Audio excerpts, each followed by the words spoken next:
मंडळी, आज आम्ही आलो आहोत एक बारूद प्रस्तुत करायला. घरोघरी तीच कथा आहे. सगळे मुलं गेम्स, टी व्ही, मोबाईलमध्ये वाहून गेलेले दिसतात. अरे पोरच काय, त्यांचे आईबापा पण त्याच्यात तल्लीन असतात. चला तर मग बघूया या एका घरात काय करतो. इंटरेस्टिंग दिसते आहे स्टोरी. बघूया तरी काय भारूड आहे ते. अगं काय करताय तुम्ही आज संध्याकाळी? आपण एकत्र बसून टी व्ही बघायचा का? त्यापेक्षा आपण व्हिडिओ गेम खेळूया. नको रे, व्हिडिओ गेम नको. आपण इंस्टाग्रामची रील्स बनवूया, खूपच मजा येईल. सारखं मोबाईल नाही तर टी व्ही. छोटे मोठे सगळेच मोबाईलमध्ये घुसले. आजोबांना एक आयडिया सुचते आणि त्या आजीच्या कानात आयडिया सांगतात. आजोबा पोरांना घेऊन जवळच्या बागेत जातात. तिथे महाराज त्यांची वाट बघत असतात. पोरांनो, आज आम्ही तुमच्या समोर एक भारूड सादर करणार आहोत. भारूड म्हणजे गाणं प्लस नाटक, त्यातून काहीतरी संदेश दिला जातो. म्हणजे रॅपसारखं? येस, चला मग चालू करूया भारूड. This is going to be fun.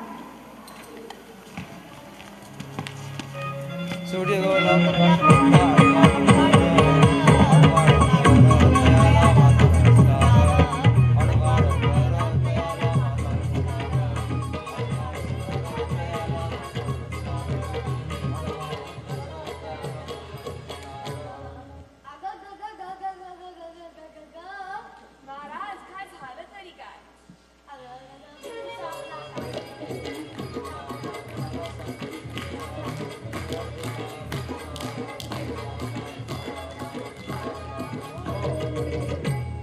विंचू? कुठला विंचू आणि कसला विंचू? नीट सांगू गं महाराज, म्हणजे कळलं आम्हाला. मोबाईल रुपी विंचूचा बला, रुपी विंचूचा बला, त्याने सगळा वेळ गेला.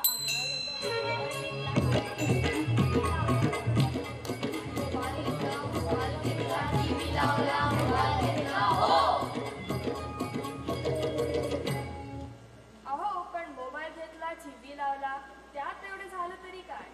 अहो, काम धाम सोडून टी व्ही लावला, शाळा सोडून मोबाईल हाती आला, त्याने माझा सगळा अभ्यास राहिला.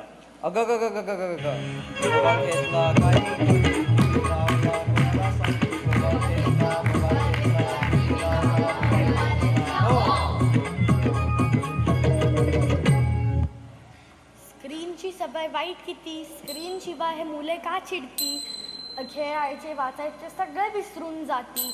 ह्या म्हणून तुम्ही हा टी व्ही बंद करा, मोबाईल गेमला पण मागे सारा, आणि वाढवा ज्ञानाचा पसारा, पुस्तकं, गप्पा गोष्टी आणि मैदानी खेळ. आई बाबा, त्यासाठी तुम्ही वागा. आई बाबा, त्यासाठी द्या थोडा वेळ. मुलांच्या स्क्रीन टाईमचा करू नका त्रागा. उपदेश नको तर तुम्ही तसे वागा. हा, आता कसं वर्मावरच बोट ठेवलं की महाराज. पण महाराज, असं म्हणतात की आपण टी व्ही मोबाईलमुळे 4 चांगल्या गोष्टी शिकतो. अहो खरंय की टी व्ही मोबाईल शिकवतो 4 चांगल्या गोष्टी, मात्र लक्षात असू द्या, आधी तेथे माती, कोणासाठी किती आती हे आपले आपण ठरवावे. आधी खेळावे, गावे, नाचावे, वाचावे, वेळ उरला तर स्क्रीनकडे पाहावे. लक्षात ठेवा, आती तेथे माती, जपावी गोड नाती, आती तेथे माती, जपावी गोड गोड नाती. हा, समजलं. काय समजलं का मंडळी?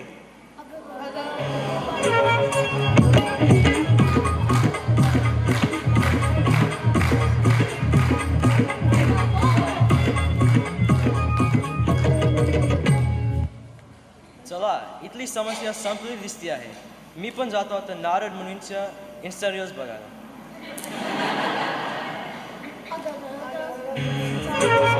काय